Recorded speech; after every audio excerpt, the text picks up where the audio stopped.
CM Vishnudeo Sai का दूसरा जन दर्शन है। आज बड़ी संख्या में आम लोग पहुंचे हैं मुख्यमंत्री निवास। जन दर्शन में समस्याओं से संबंधित आवेदन ले रहे हैं मुख्यमंत्री। आपको बताएं कि 27 जून को पहला जन दर्शन हुआ था और आज दूसरा जन दर्शन यहां पर सीएम विष्णुदेव साय का, और यहां पर जनता की जो समस्या है, जो आम लोग की परेशानी है, वो सुन रहे हैं सीएम। मुख्यमंत्री निवास पर आम लोगों की भीड़ लगी हुई है। बड़ी संख्या में यहां पर लोग अपनी परेशानी लेकर सीएम के पास पहुंचे हैं। जन दर्शन में समस्याओं से संबंधित जो आवेदन है वो मुख्यमंत्री ले रहे हैं और जल्द से जल्द निराकरण भी इसका कर दिया जाएगा।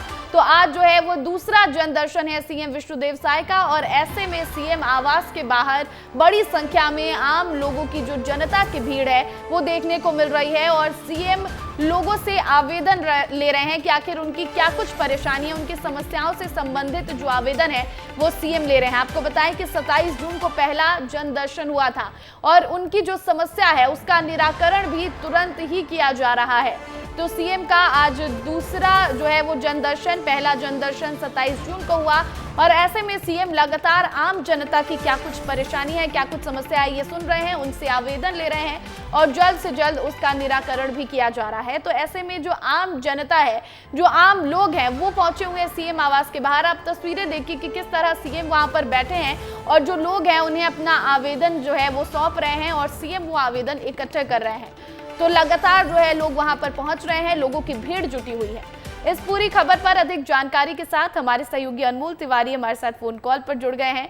अनमोल, ये जो तस्वीर है, ये दूसरी बार ऐसा नजारा देखने को मिल रहा है छत्तीसगढ़ में, जहां पर सीएम आवास के बाहर आम जनता की भीड़ लगी और आम जनता से जो आवेदन है वो सीएम लेते नजर आ रहे हैं।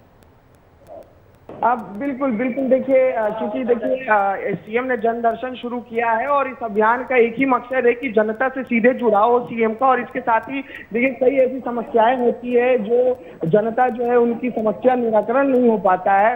वो लगातार जो है सरकारी दफ्तरों का चक्कर काट रहे होते हैं, लेकिन उन्हें जो है अपनी समस्या का हल नहीं मिलता है। तो ये बेहतर एक प्रयास किया गया है सीएम विष्णुदेव साय के द्वारा कि वो जन दर्शन कर रहे हैं हर गुरुवार को, और 2 घंटे का वक्त रखा गया है लोगों से मिलने का।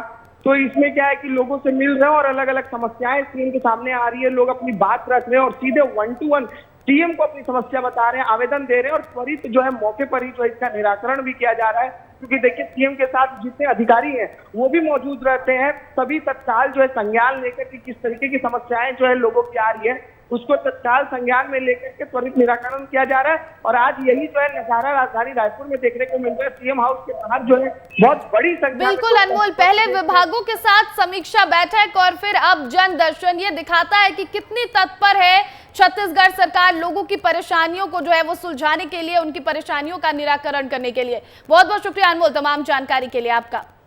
देखिए, आपको अगली खबर रायपुर से बता दें, श्रम वीरों के मेधावी बच्चों को सीएम देंगे प्रोत्साहन राशि। 1 लाख रुपए की प्रोत्साहन राशि का चेक सौंपा जाएगा इन बच्चों को। स्कूटी खरीदने के लिए 1 लाख रुपए का भी चेक देंगे सीएम। नोनी बाबू मेधावी शिक्षा सहायता योजना के अंतर्गत ये चेक यहाँ पर बच्चों को मिलेगा। तो देखिए, श्रम वीरों के मेधावी जो बच्चे हैं उनको सीएम प्रोत्साहन राशि देने वाले हैं। 1 लाख रुपए की प्रोत्साहन राशि का चेक इन बच्चों को सीएम सौंपेंगे। स्कूटी खरीदने के लिए 1 लाख रुपए का भी चेक दिया जाएगा।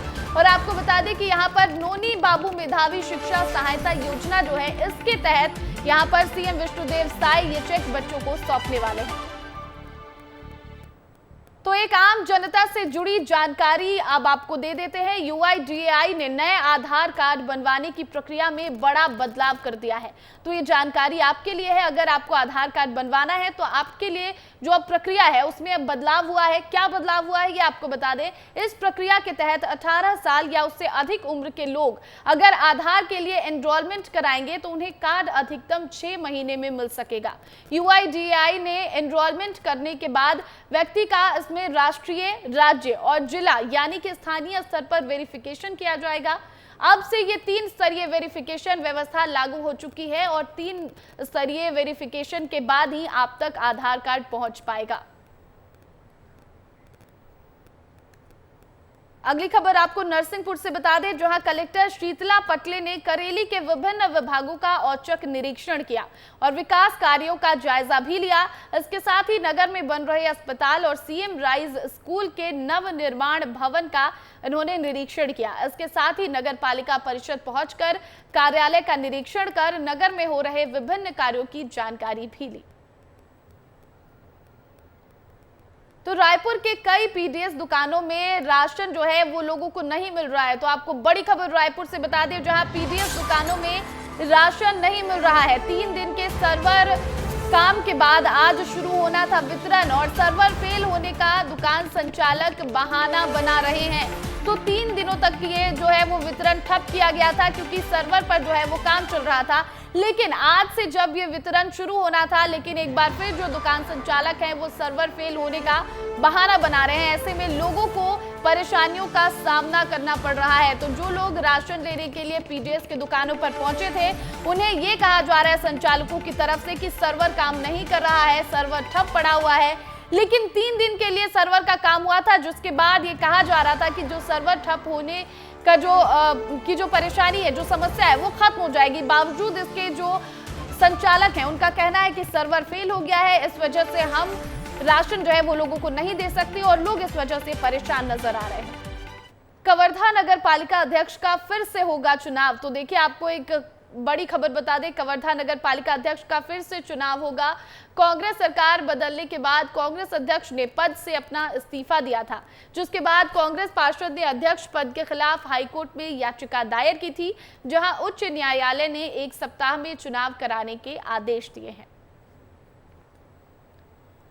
अगली खबर सिंगरौली से है, जहां जिले के नए यातायात प्रभारी विद्या वारिधि तिवारी को बनाया गया है और वहीं 4 चौकियों के प्रभारी में भी हेरफेर की गई है, बड़ा बदलाव किया गया है। सिंगरौली पुलिस अधीक्षक निवेदिता गुप्ता ने प्रशासनिक दृष्टिकोण को ध्यान में रखते हुए जिले के 4 चौकियों के प्रभारी और 7 उप निरीक्षकों के साथ कार्य क्षेत्र में बदलाव कर उन्हें इधर उधर पदस्थ कर दिया है।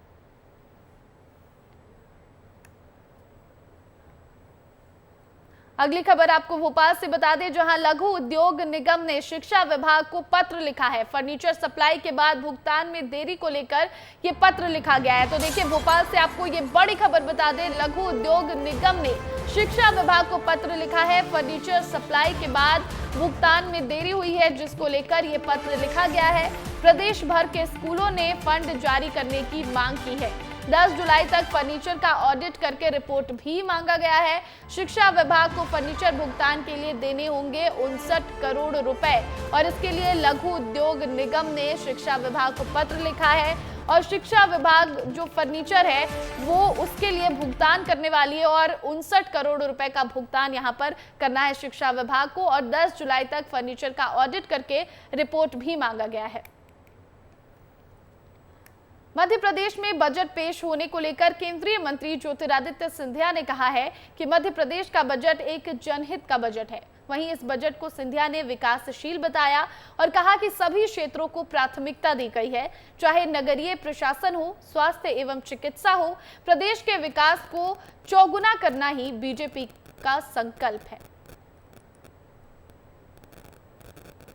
वो होगा जो औद्योगिकरण के आधार पर, नए निवेश के आधार पर नौकरियां भी उपलब्ध हो पाएंगी और पूरे मध्य प्रदेश में एक नई क्रांति कृषि एवं औद्योगिक क्षेत्र में भी जरूर आएगी।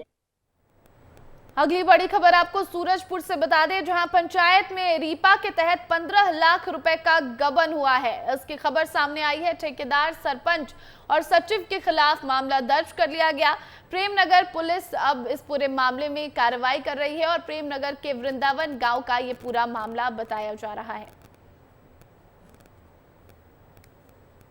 वृंदावन ग्राम पंचायत में मशीन क्रय को लेकर एक जांच हुई थी, जो मेरे आने से पूर्व उसकी जांच रिपोर्ट आ चुकी थी। मेरे आने के बाद यह मामला चूंकि मेरे संज्ञान में आया, उसमें मामला ऐसा था कि ग्राम पंचायत के माध्यम से त्रुटिवश 2 बार 15 लाख रुपए का भुगतान ठेकेदार को हो चुका था। ठेकेदार को बार बार निर्देशित किए जाने के बाद भी उनके द्वारा राशि वापस नहीं की जा रही थी, अतिरिक्त जो भुगतान हुआ था। तो उसके बेस पे हमने ये FIR की कार्रवाई की है।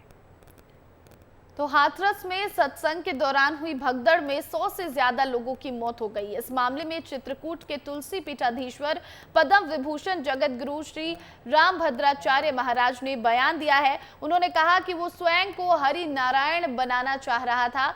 सत्संग में सूट बूट पहनकर प्रवचन देना ऐसी तो कोई परंपरा नहीं है। अगर ये साक्षात नारायण है तो उसके सत्संग में इतने लोग कैसे मर गए।